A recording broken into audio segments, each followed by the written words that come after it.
Assalamualaikum warahmatullahi wabarakatuh. Perkenalkan, nama saya David Muni Nugraha. Saya dari kelas akuntansi karyawan B dengan NIM 3403190224. Di sini saya akan mengerjakan tugas yang diberikan oleh dosen saya, yaitu Pak Muhtar Abdul Qadir SEMM, dengan mata kuliah Komputer Bisnis 2, yaitu membuat informasi dan manajemen sistem informasi akuntansi dalam sebuah artikel dengan website scholar.google.com, Sinta ristekgreen.go.id, ada www.skincredittrade.com, www.doaj.org. Kita akan menjelaskan tentang sistem operasi. Yang pertama, kita bisa searching di Skin Direct, kita keyword sistem informasi.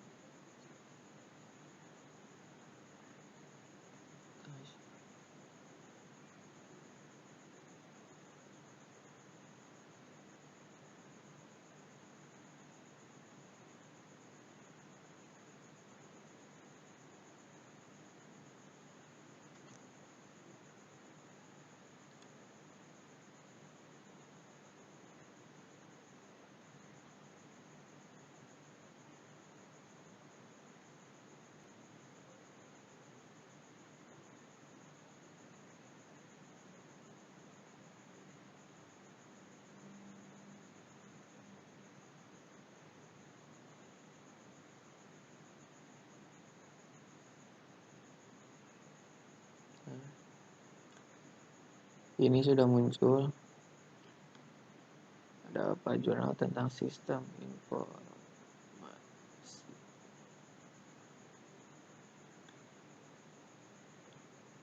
Kita coba download, klik download file.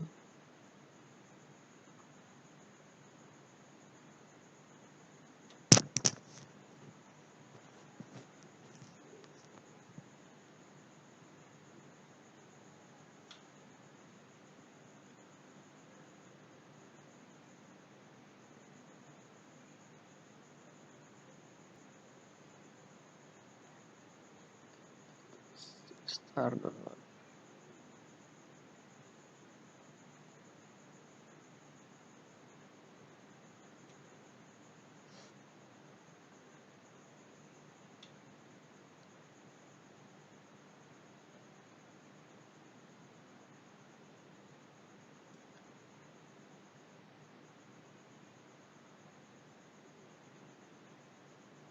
Nah, ini dia tentang sistem informasi yang kita download ya.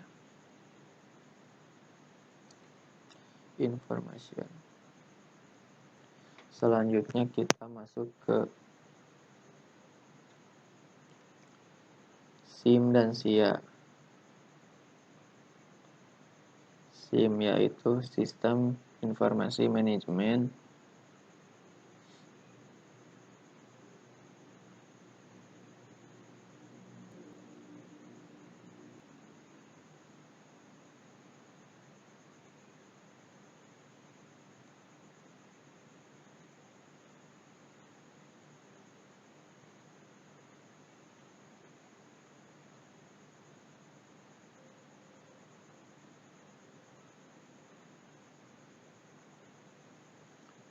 Yaitu yang pertama, analisa sistem informasi manajemen berbasis komputer dalam proses pengambilan keputusan.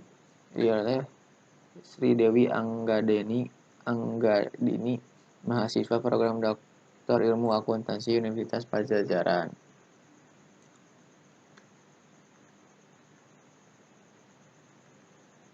Sistem informasi.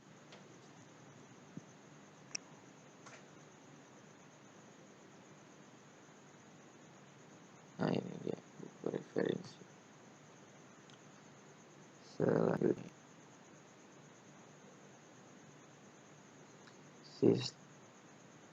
Sistem Informasi Akuntansi yang diterbitkan oleh Imade Sada Suwardika di Universitas Udayana.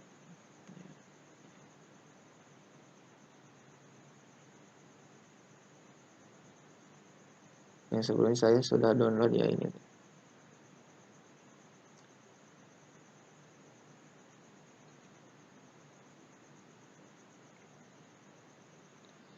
Selanjutnya kita masuk ke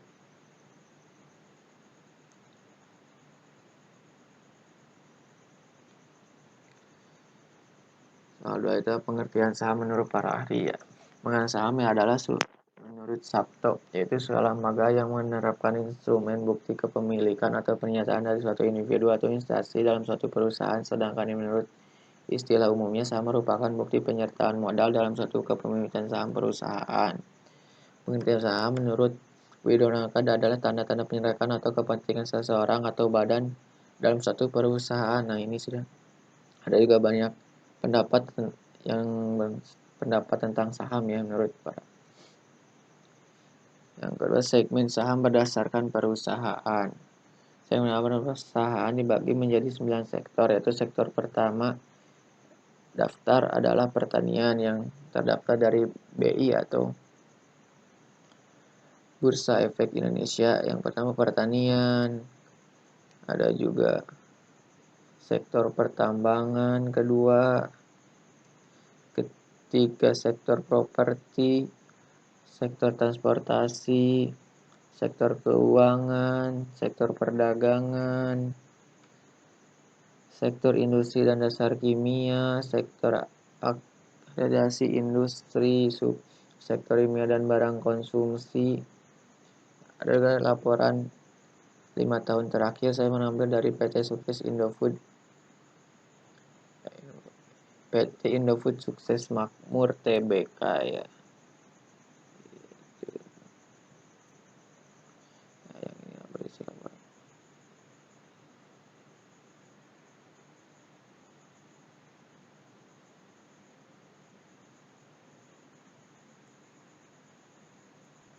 Ini laporan selama 5 tahun dari PT Indofood Sukses Merdeka Tbk nih. Jadi tahun 2015, 16, 17, 18, 19 nya ada 5 ya. Dari PT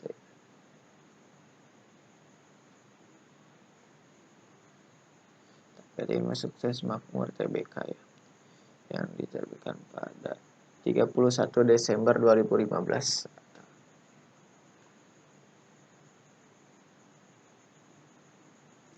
Selanjutnya faktor mempengaruhi naik turunnya saham.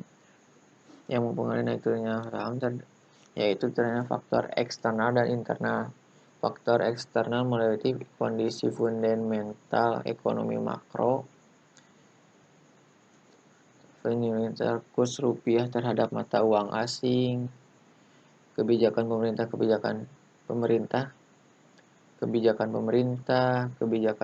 dapat mengurangi harga saham meskipun kebijakan itu masih dalam tahap wacana dan belum terrealisasi.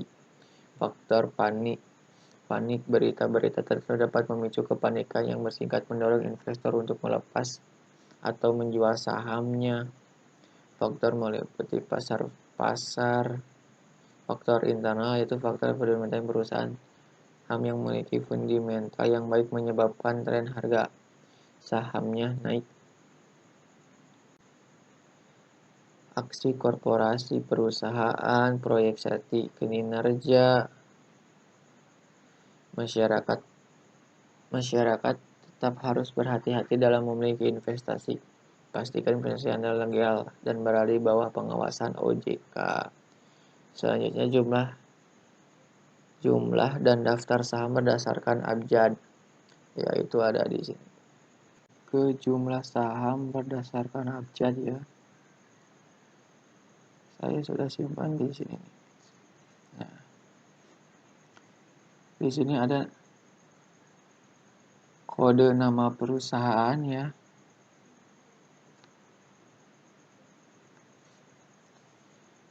nomor, kode nama perusahaan ya, AALI, yaitu Asra Agro Lestari Tbk. Nah, ini dimulai dari abjad ya, berarti A, ya, semua A semua sini. Tadi ada yang kedua ya, ABA ya, Mahaka Medika Tbk. Tanggal pencatatannya 3 April 2002 ya. Yaitu nyusun masih ada yang B. Ini dia yang B ya. Selanjutnya sesuai abjad ya, jadi A sampai ke Z. Awal yaitu Zebra Nusantara Tbk, yang pada tanggal 1 Agustus 1991 ada Jeans yaitu Kepuas Prima Call Tbk.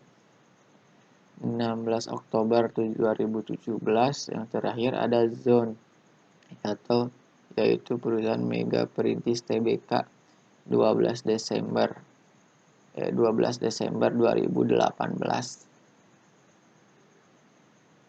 Kita selanjutnya masuk ke istilah-istilah dalam saham.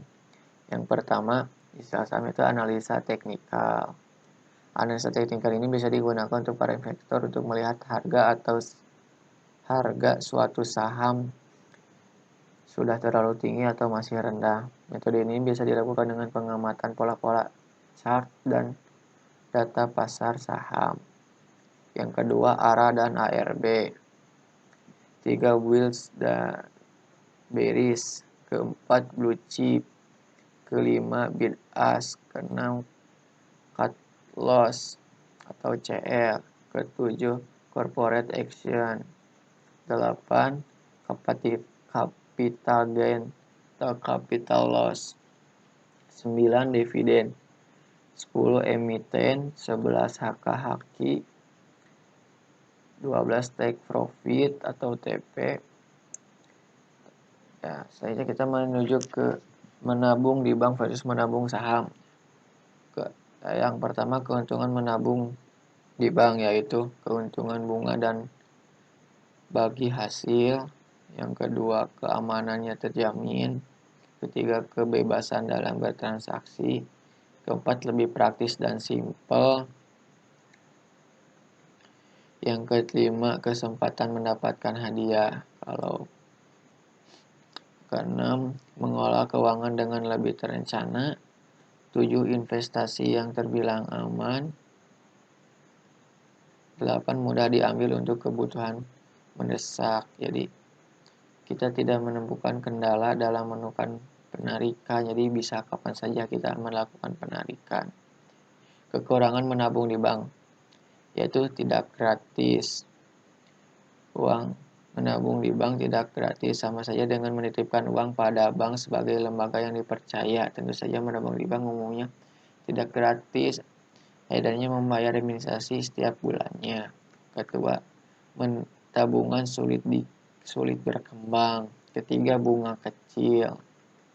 Ketujuh, adanya limit transaksi. Jadi kita kalau penarikan dalam sehari maksimalnya itu atau limitnya 5 juta per hari. Jadi kita tidak bisa mengambil uang lebih dari 5 juta. Ya, yang ketujuh adalah kelebihan dari investasi saham, yaitu satu, memberikan potensi retur yang tinggi dan berkesinambungan. 2, sangat liquid. Saat Anda ingin melanjutnya, pembeli tersedia. 3, tidak memerlukan rekrutmen karyawan baru. 4, tidak memerlukan perawatan. 5, tidak memerlukan membayar pajak selama Anda memilikinya. 6, saham dapat dipantau dengan mudah di media cetak maupun visual. Adapun kekurangan dari investasi saham yaitu 1, potensial retur yang tinggi pada saham. Kadang juga diiringi potensial rugi yang besar akibat salah pilih saham. 2, karena saham liquid terkadang menjadikan terlalu fluktuatif sehingga saat kita mau menjual harganya tidak sesuai dengan ekspektasi. Ketiga, tidak memerlukan pegawai, artinya Anda bisa sendiri memantau investasi saham Anda. Keempat, tapi maaf ya. Keempat, karena harga saham sangat mudah dipantau, kadangkala mempengaruhi psikologis investor untuk bertindak irasional atau terlalu optimis, kadang emosional pada emosional dan panik. Selanjutnya kita cara membuat akun Stockbit ya. Ini langkah-langkah.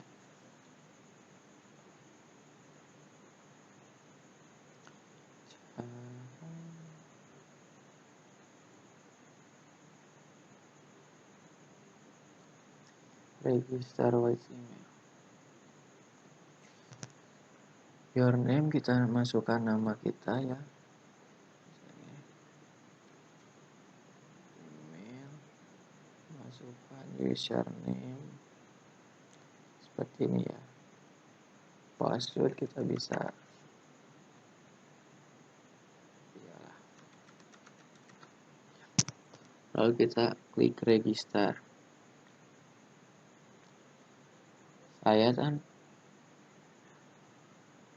Saya tadi kan sudah bikin di smartphone ya, jadi kita tinggal login. Ini caranya, langsung klik register, langsung oke ya. Kita login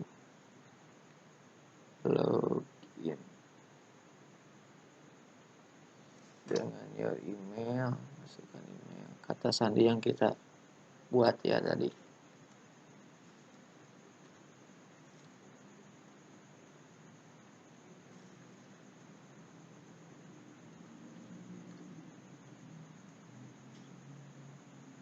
Login. Kalau kita sudah buat email ya, tinggal login saja.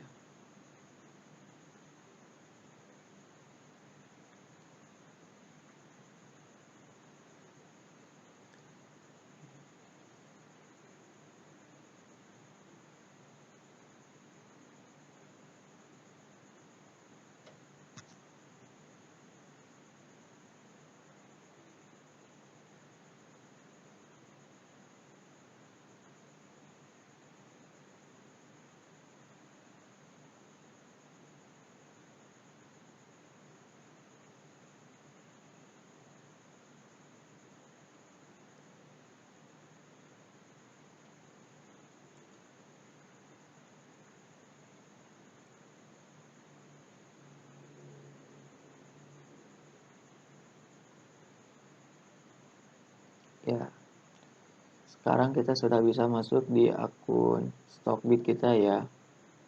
Nih, tadi cara-cara kita membuat akun Stockbit. Sekian dari saya ya. Wassalamualaikum warahmatullahi wabarakatuh.